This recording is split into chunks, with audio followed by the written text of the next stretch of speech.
Welcome to stock study. Nifty bank Nifty নতুন analysis ভিডিওতে আপনাদের সবাইকে স্বাগতম। দেখুন, আজকের মার্কেটে নিফটি ব্যাঙ্ক নিফটি একটা ছোট্ট রেঞ্জের মধ্যে ট্রেড করেছে এবং লাস্ট দিনের যেখানে উপরের দিকে হাই ছিল সে হাইকে ব্রেক করেনি এবং মার্কেট যদি দেখেন একটা ছোট্ট রেঞ্জের মধ্যে মার্কেট ট্রেড করেছে। ব্যাঙ্ক নিফটির ক্ষেত্রে যদি দেখি, ব্যাঙ্ক নিফটি একটা নেগেটিভ সাইডের মুভমেন্ট হয়েছে, বাট এখানে নেগেটিভ সাইডের মুভমেন্ট হলো। ব্যাঙ্ক নিফটি যে ইম্পর্টেন্ট সাপোর্ট লেভেল ছিল 47,850 47,800 এই লেভেলে ব্যাঙ্ক নিফটি সাপোর্ট নিয়েছে। তো এখান থেকে নিফটি ব্যাঙ্ক নিফটি যে মুভমেন্ট হয়েছে আজকে, এখানে বড় কোনো ট্রেড সেট আপ আজকে স্পেশালি ছিল না। নিফটি ব্যাঙ্ক নিফটির ক্ষেত্রে বোথ সাইডের একটা মুভমেন্ট, একটা ছোট্ট রেঞ্জের মধ্যে মার্কেট ট্রেড করেছে। এবং যদি আমরা বিভিন্ন সেক্টরিয়াল মুভমেন্ট দেখি, সেক্ষেত্রে ব্যাঙ্কিং সেক্টরের যে মুভমেন্ট হয়েছে আজকে, সেখানে কোটাক মহিন্দ্রা ব্যাঙ্কের একটা ফ্ল্যাট মুভমেন্ট হয়েছে, একদম ফ্ল্যাট একটা রেঞ্জের মধ্যে ছিল সারাদিন। এবং একদিনের ক্যান্ডেল যদি দেখেন, এখানেও একটা ছোট মুভমেন্ট হয়েছে। এসবিআই ব্যাঙ্কের এখানে 25 পয়সা পজিটিভে ক্লোজ হয়েছে। এইচডিএফসি ব্যাঙ্ক এখানে 85 পয়সা পজিটিভে ক্লোজ হয়েছে, মানে 85 পয়সা এখানে পজিটিভে ক্লোজ হয়েছে, নেগেটিভে ক্লোজ হয়েছে। বন্ধন ব্যাঙ্ক এখানে ব্যাঙ্ক নিফটির যে নেগেটিভ ক্লোজ হয়েছে তার কারণ হচ্ছে এখানে অ্যাক্সিস ব্যাঙ্ক এবং ইন্দাসইন্ড ব্যাঙ্কের একটা নেগেটিভ সাইডে মুভমেন্ট হয়েছে। সঙ্গে সঙ্গে আইসিআইসিআই ব্যাঙ্কের এটা 1.5% মুভমেন্ট এখানে নিচের দিকে হয়েছে। ঠিক আছে, আইসিআইসিআই ব্যাঙ্কের একটা নেগেটিভ সাইডে মুভমেন্ট হয়েছে, বাট আইসিআইসিআই ব্যাঙ্ক কিন্তু একদম টপ লেভেলে ছিল, উপরের লেভেল থেকে এখানে একটা কারেকশান হয়েছে। তো এখান থেকে দেখুন ব্যাঙ্ক নিফটি বা নিফটিতে যে মুভমেন্ট হচ্ছে, আমি আপনাদের সঙ্গে শেয়ার করেছিলাম যে যতক্ষণ পর্যন্ত মার্কেট একদিনের লোকে ব্রেক না করবে অ্যাটলিস্ট, ততক্ষণ পর্যন্ত এখানে কিন্তু সেল সাইডের ট্রেড নেওয়া যাবে না। বাট ইন্টারে বেসিসে ইম্পর্টেন্ট লেভেল আমি শেয়ার করেছিলাম, তার বেসিসে ট্রেড নিতে পারি, বাট ইম্পর্টেন্ট লেভেল কিন্তু ব্রেকও করেনি। যদি হায়ার লেভেলতে দেখেন, দেখুন এখান থেকে ইন্টারের চার্ট যদি ওপেন করি, 5 মিনিটের চার্ট, সিম্পল মার্কেটে 5 মিনিটের চার্ট যদি দেখি, মার্কেট একটা ছোট্ট রেঞ্জ এবং নিফটির ক্ষেত্রে নিফটি যেখানে ওপেন হয়েছিল, যদি ফার্স্ট 15 মিনিটের আমরা রেঞ্জ দেখি, দেখুন 1, 2, 3, তার মানে 5 মিনিটের ক্যান্ডেল, 3টে ক্যান্ডেল মানে 15 মিনিট। এই 15 মিনিটের যদি রেঞ্জ দেখেন, এই 15 মিনিটের রেঞ্জ থেকে কিন্তু মার্কেট বের হয়নি সারাদিন, এই রেঞ্জের মধ্যে মার্কেট এবং এই রেঞ্জের মধ্যেই মার্কেট ছিল। ঠিক আছে, মোস্ট অফ দ্য টাইম বেশিরভাগ সময় মার্কেট এখানে যে সময় কাটিয়েছে, সেটা বেশিরভাগ সময় এখানে কিন্তু এই 60 থেকে 70 পয়েন্টের রেঞ্জের মধ্যে মার্কেট টাইম স্পেন্ড করেছে। বড় কোনো ট্রেড সেট আপ এখানে নেই। এবং এখান থেকে মার্কেট উপরের দিকে যাওয়ার জন্য আমি এখানে বলতে পারি, উপরের দিকে যদি মুভমেন্ট হতে হয়, সেক্ষেত্রে মার্কেটকে এখানে এই যে হাই আছে, হাইকে যদি ব্রেক করে, তাহলে এখান থেকে আবার 200-400 পয়েন্টের মুভমেন্ট উপরের দিকে দেখাতে পারে। এবং যদি মার্কেট নিচের দিকে আসে, দেখুন নিচের দিকে যদি কন্টিনিউ এভাবে মুভমেন্ট হতে থাকে, আগামীকাল যদি নিচের দিকে মুভমেন্ট হয়, সেক্ষেত্রে 21,200 21,250 এসব লেভেলে কিন্তু মার্কেটের ইম্পর্টেন্ট বাইং লেভেল আছে। বাট এখান থেকে ইনিশিয়ালি আমি গতকাল আপনাদের সঙ্গে শেয়ার করেছিলাম যে এই যে রেঞ্জ মার্কেটের, ঠিক আছে, মানে 21,350 লেভেল ব্রেক করলে সেল সাইডে আমরা ট্রেড নিতে পারি। ইন্টারে বেসিসে একটা ট্রেড সেট আপ তৈরি হতে পারে, বাট এই লেভেলও মার্কেট ব্রেক করেনি, মার্কেটের রেঞ্জের মধ্যে এখানে সময় কাটিয়েছে। তো আগামীকাল মার্কেটের ক্ষেত্রে ট্রেড সেট আপ কী হতে পারে, এখান থেকে যদি মার্কেট ফ্ল্যাট ওপেন হয়, যদি মার্কেট এই রেঞ্জের মধ্যে ওপেন হয়, সেক্ষেত্রে এই লেভেল ইম্পর্টেন্ট থাকবে, সেটা হচ্ছে 19,360 লেভেল। এই লেভেলকে যতক্ষণ মার্কেট হোল্ড করছে তখন অসুবিধা নেই।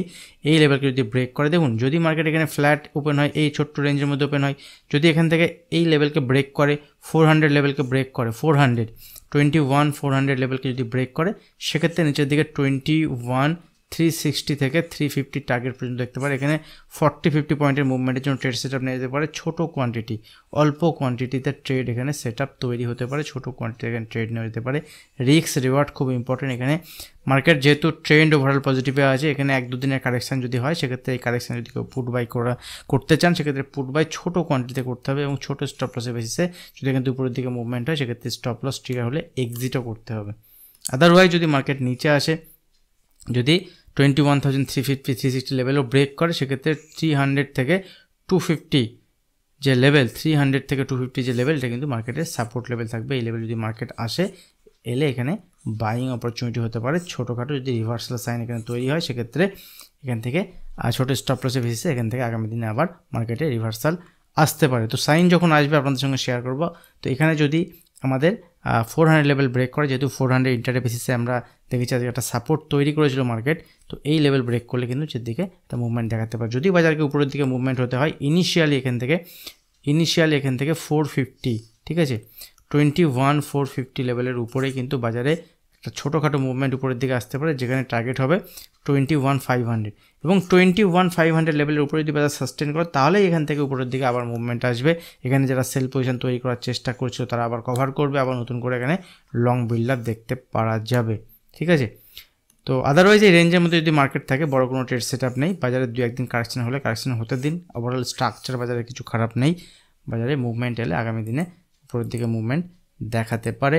দেখুন এখান থেকে যদি ব্যাঙ্ক নিফটির ক্ষেত্রে দেখি, ব্যাঙ্ক নিফটিটা ছোটো ক্যান্ডেল তৈরি হচ্ছে, যদিও বা ক্যান্ডেলটা রেড, বাট ব্যাঙ্ক নিফটিতে এখান থেকে যদি আমি গতকালও শেয়ার করেছিলাম 47,500 লেভেলকে নিচে ক্লোজ দেয় তবে কিন্তু এখান থেকে একটা ব্যাঙ্ক নিফটিতে আগামী দিনে একটা কারেকশন আমরা দেখতে পারি, যেখানে ব্যাঙ্ক নিফটি নিচের দিকে 1200 পয়েন্টের ফল দেখাতে পারে। আদারওয়াইজ ব্যাঙ্ক নিফটি যখন এই লেভেল ব্রেক না করবে তখন পর্যন্ত এখানে বড় কারেকশনের জন্য কোনো মুভমেন্ট নয়।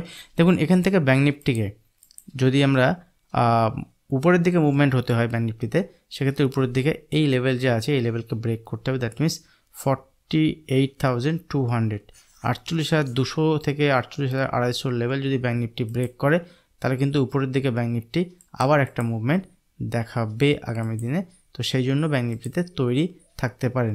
যদি এখানে 1-2 দিনের কারেকশান দেওয়ার পরে ধরুন নিচে এলো, 1-2 দিনের কারেকশান দিয়ে ব্যাঙ্ক নিফটি আবার উপরের দিকে মুভমেন্ট হলো, সেক্ষেত্রেও নিচের লেভেলে বাই করা যেতে পারে। সেই বাইং লেভেল হচ্ছে এখানে দেখুন, যদি এই লেভেলের কাছে যে সাপোর্ট নেয় সেটা হচ্ছে 47,500 থেকে 600 এর কাছে ব্যাঙ্ক নিফটি সাপোর্ট নেয়, তাও সেখানে বাইং অপরচুনিটি হতে পারে, কারণ এখান থেকে উপরের দিকে মুভমেন্ট হয়। এইভাবে যদি সাপোর্ট নিয়ে আবার ফার্দার উপরের দিকে মুভমেন্ট হয় সেক্ষেত্রে কিন্তু এটা মুভমেন্ট আসতে পারে। আদারওয়াইজ ব্যাঙ্ক নিফটি যেখান থেকে নিচের দিকে মুভমেন্ট হয়, যেহেতু এটা প্রথমবার নিচের দিকে ফল হচ্ছে, এদিকে মুভমেন্ট হয়ে আবার একটা উপরে গিয়ে যদি এই লেভেল ডিস্টেন্স ফেস করে তবে এখান থেকে আবার নিচের দিকে আসতে পারে। আদারওয়াইজ ব্যাঙ্ক নিফটি এইভাবে মুভমেন্ট হলে যদি এই লেভেলকে ব্রেক করে, দ্যাট মিনস 47,500 লেভেলকে ব্রেক করে, তাহলে আমরা নিচের দিকে আবার একটা কারেকশান ব্যাঙ্ক নিফটিতে দেখতে পারি। তো অনেকগুলো কন্ডিশন হতে পারে, তো প্রত্যেকটা কন্ডিশনের বেসিসেই আমরা এখানে ট্রেড সেট আপ দেখবো। সেখানে ট্রেড সেট আপ তৈরি হলে আমরা ট্রেড সেট আপ নিয়ে আপনাদের সঙ্গে ডিসকাস করতে থাকবো। দেখুন যদি এখানে ইন্টারডে চার্ট দেখি, 5 মিনিটের চার্ট ওপেন করি, দেখুন ব্যাঙ্ক নিফটিতে আজকে কোনো বড় ট্রেড সেট আপ কিছু নেই। প্রথমের ব্যাঙ্ক নিফটি ফার্স্ট 5 মিনিটের ক্যান্ডেলকে যদি দেখেন, প্রথম 5 মিনিট, ফার্স্ট 5 মিনিটের ক্যান্ডেল যদি ব্যাঙ্ক নিফটির দেখা হয়, সেক্ষেত্রে প্রথম 5 মিনিটের যে রেঞ্জ ব্যাঙ্ক নিফটি বানিয়েছিল, কিন্তু সেই 5 মিনিটের রেঞ্জ সারাদিনে ব্যাঙ্ক নিফটি ব্রেক করেনি। এটা একদম শেষের 5 মিনিট 10 মিনিটে এই সময় গিয়ে ব্যাঙ্ক নিফটি রেঞ্জকে ব্রেক করে এবং ডে লোর কাছাকাছি ক্লোজ দিয়েছে, that is bearish sign. Bearish sign, কিন্তু বিয়ারিশ সাইন হলেও ব্যাঙ্ক নিফটিকে যদি আমরা দেখি, যে আমি নর্মাল একটা বিষয় আপনাদের সঙ্গে বারবার শেয়ার করি, যে প্রিভিয়াস ডের যে লো, সেই লো যতক্ষণ না ব্যাঙ্ক নিফটি ব্রেক করছে, তার মানে এই দিনের যে লো, দেখুন এটা এই দিনের ট্রেড, আজকের দিনের ট্রেড, গতকালকের ট্রেড ছিল এটা। তো এই দিনের লো যতক্ষণ না ব্যাঙ্ক নিফটি ব্রেক না করছে ততক্ষণ পর্যন্ত ব্যাঙ্ক নিফটিতে বিয়ারিশ সাইডের ট্রেড সেটা দেখা যাবে না। তো দেখুন এখান থেকে ব্যাঙ্ক নিফটি যদি আগামীকাল, যেহেতু এই রেঞ্জের কাছে ম্যাক্সিমাম টাইম সময় কাটিয়েছে, এবং গতকাল আমি শেয়ার করেছিলাম যে ব্যাঙ্ক নিফটি সাপোর্ট লেভেল হচ্ছে 47,800, এই লেভেলের নিচে আমরা সেল সাইডে ট্রেড নিতে পারি। 48,000 লেভেলের উপরে যতক্ষণ ব্যাঙ্ক নিফটি থাকবে ততক্ষণ ব্যাঙ্ক নিফটি ঠিকঠাক থাকবে, 48,000 উপরে।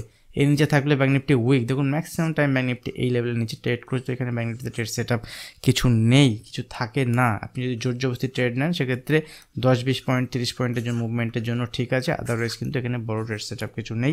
জোর করে ট্রেড করতে গেলে লস হওয়ার সম্ভাবনায় বেশি থাকবে। তো দেখুন এই রেঞ্জের মধ্যে ম্যাক্সিমাম টাইম ব্যাঙ্ক নিফটিতে টার্গেট দিয়েছে, যেমনটি আমরা শেয়ার করেছিলাম লাস্ট অ্যানালিসিস ভিডিওতে।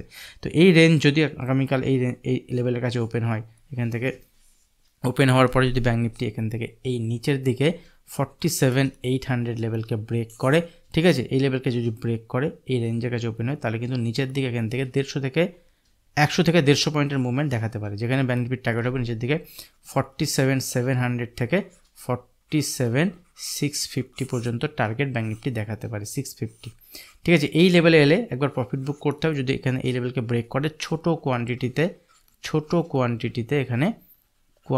এখানে ট্রেড নেওয়া যেতে পারে, এবং সেখানে ছোট স্টপ লস এবং ছোট প্রফিট যখনই হবে সেখানে এক্সিট হতে হবে। যদি এই কন্ডিশনে ট্রেড নেওয়া তৈরি হয় সেক্ষেত্রে এখানে ছোটোখাটো কোয়ান্টিটিতে ট্রেড নেওয়া যেতে পারে। এবং দেখুন এই লেভেলকে যদি ব্রেক করে তাহলে নিচের দিকে 47,550 থেকে 47,500 ব্যাঙ্ক নিফটি কিন্তু একটা সাপোর্ট লেভেল থাকবে। যদি এখান থেকে ফলো আসে তাহলে এই লেভেল থেকে ব্যাঙ্ক নিফটিতে একটা বাউন্স আসা দরকার, ঠিক আছে, বাউন্স আসবে। এই বাউন্সেও কিন্তু এখানে প্লে করা যেতে পারে যদি কোনো রিভার্সাল সাইন তৈরি হয়। রিভার্সাল যদি না হয় তাহলে কিন্তু এখান থেকে কোনো ট্রেড সেট আপ হবে না যদি কন্টিনিউ ফল হতে থাকে। তো যেমনটি প্রাইস দেখাবে, যেমনটি চার্ট দেখাবে, যেমনটি মার্কেট ব্যাঙ্ক নিফটি আমাদের শো করবে, সেই হিসেবেই এখানে আমাদের কাজ করতে হবে, ঠিক আছে।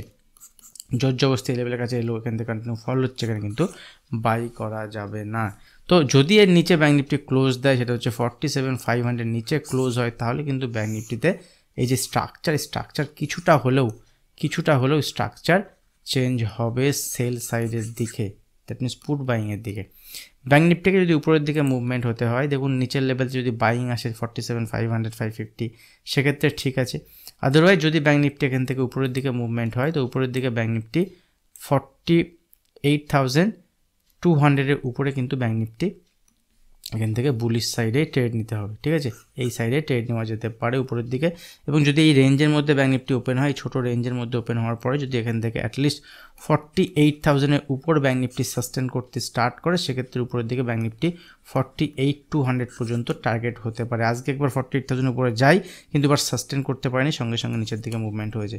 তো যদি ব্যাঙ্ক নিফটি এখান থেকে 48,000 লেভেলের উপরে সাস্টেন করতে স্টার্ট করে, দেখুন এখান থেকে একটা ট্রেন লাইন আপনি ড্র করতে পারেন। সিম্পল দেখুন এখান থেকে একটা ট্রেন লাইন আপনি এভাবে ড্র করতে পারেন, বা একভাবে ট্রেন লাইন ড্র করতে পারেন।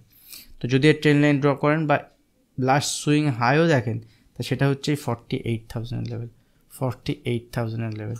তো এই লেভেলের উপরেই যদি ব্যাঙ্ক নিফটি সাস্টেন করে, তাহলে উপরের দিকে মুভমেন্ট, এবং সেক্ষেত্রে উপরের দিকে মাল্টিপল রেজিস্ট্যান্স লেভেল থাকবে। ইনিশিয়ালি 48,100 থেকে 200 পর্যন্ত টার্গেট দেখাতে পারে, এবং এই লেভেলের কাছে এসে যদি এখানে 15-20 মিনিট সময় কাটায়, তারপর যদি এখান থেকে উপরের দিকে মুভমেন্ট হয়, তাহলে কিন্তু উপরের সাইডে আবার একটা পজিটিভ সাইডে মুভমেন্ট কন্টিনিউ হতে পারে, সেটা 2-1 দিনের মধ্যে আবার দেখাতে পারে।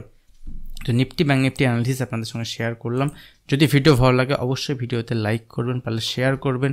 এখন যারা চ্যানেল সাবস্ক্রাইব করেনি, অবশ্যই চ্যানেল সাবস্ক্রাইব করে বেল আইকনটি প্রেস করবেন, তাহলে যখনই কোনো নতুন ভিডিও আপলোড করবো আপনার কাছে নোটিফিকেশান পৌঁছে যাবে। দেখুন, আর যদি সেক্টর ওয়াইজ দেখি, তাহলে এখান থেকে আজকে ফার্মা সেক্টরে একটা পজিটিভ সাইডে মুভমেন্ট হয়েছে, ঠিক আছে। ফার্মা সেক্টরে একটা পজিটিভ সাইডে মুভমেন্ট আমরা দেখেছি, বাট এখানে ফার্মা সেক্টরে দেখুন উপরের দিকে মুভমেন্ট হলেও একদম রেজিস্ট্যান্স লেভেলের কাছে ফার্মা সেক্টর কিন্তু দাঁড়িয়ে গেছে। তো এই লেভেলটা ইম্পর্টেন্ট, কারণ এখান থেকে ফার্মা সেক্টর দেখুন উপরের দিকে মুভমেন্ট হয়েছে, নিচে এসছে, আবার উপরে গেছে। তো এখান থেকে কী হতে পারে, এখান থেকে নিচে আসতে পারে, হয়ে এখান থেকে একটা এম প্যাটার্ন তৈরি করতে পারে, এম প্যাটার্ন মানে ডাবল টপ প্যাটার্ন তৈরি করে এখান থেকে নিচের দিকে ব্রেকডাউন হতে পারে, অথবা এখান থেকে এন প্যাটার্ন, দ্যাট মিনস উপরের দিকে কন্টিনিউ মুভমেন্ট হতে পারে। দুটো কন্ডিশন, এবং যেহেতু রেজিস্ট্যান্স লেভেলের কাছে আছে, তো ফার্মা সেক্টরকে ওয়াচে রাখুন। যদি আজকের হাই যেটা আছে এই লেভেলকে ব্রেক করে উপরের দিকে মুভমেন্ট হয়, তাহলে কিন্তু এখান থেকে উপরের দিকে ব্রেকআউট হতে পারে। সেখান থেকে বিভিন্ন স্টকের উপর আপনি ফোকাস করুন, সেই স্টকগুলোর পজিটিভ সাইডে মুভমেন্ট হতে পারে। যেমন আজকে একটা ইম্পর্টেন্ট স্টক জাইডাস লাইফ সায়েন্সে আমরা ভালো মুভমেন্ট দেখেছি। জাইডাস লাইফ সায়েন্সের উপরে আপনারা নজর রাখতে পারেন, ঠিক আছে। এই জাইডাস লাইফ সায়েন্সে আমরা পজিশান নিয়েছিলাম ইন্টারে বেসিসে, এবং একটা ভালো প্রফিট এখান থেকে জেনারেট হয়েছে, এবং স্টকটার উপর নজর রাখতে পারেন পজিশনের বেসিসে। দেখুন এখানে জাইডাস লাইফ সায়েন্স তার অল টাইম হাইকে ক্রস করেছে, অল টাইম হাইকে ক্রস করে তার উপরে ক্লোজ দিয়েছে। তো আগামীকাল যদি কোনো ছোটোখাটো ডিপ আসে নিচের দিকে, তাহলে কিন্তু এই স্টকে বাইং অপরচুনিটি হবে টিল 665 পর্যন্ত, 665, ঠিক আছে। এই লেভেল পর্যন্ত এলে কোনো বাইং অপরচুনিটি হবে। যদি এখান থেকে কোনো রিভার্সাল সাইন তৈরি হয়, উপরের দিকে মুভমেন্ট হতে পারে, এবং 680 উপর যদি সাস্টেন করে, সেক্ষেত্রে নেক্সট টার্গেট 700 পর্যন্ত দেখাতে পারে। স্টকটা নজরে রাখুন। সঙ্গে ফার্মা সেক্টরের আরও কয়েকটি স্টক, যেমন সান ফার্মা, মেন যে ফার্মা সেক্টরের হেভিওয়েটের স্টক, সেই স্টকে কিন্তু একটা পজিটিভ সাইডে মুভমেন্ট আমরা দেখেছি। তো সান ফার্মার উপরে আপনারা নজর রাখতে পারেন। সান ফার্মার এখান থেকে একটা পজিটিভ সাইডে মুভমেন্ট দেখাতে পারে। দেখুন সান ফার্মা আজকে একটা সময় 2.5% মুভমেন্ট দেখাচ্ছিল, বাট উপরের লেভেলে গিয়ে কিন্তু রেজিস্ট্যান্স ফেস করেছে। তো ফার্দার যদি এখান থেকে হাইকে ব্রেক করে, দ্যাট মিনস 1270 লেভেল যদি ব্রেক করে, উপরের দিকে পজিটিভ সাইডে মুভমেন্ট হতে পারে। তো স্টকগুলোর উপর নজর রাখতে পারেন। আজ ভিডিও এখানে শেষ করছি, দেখা হবে নেক্সট ভিডিওতে। ধন্যবাদ।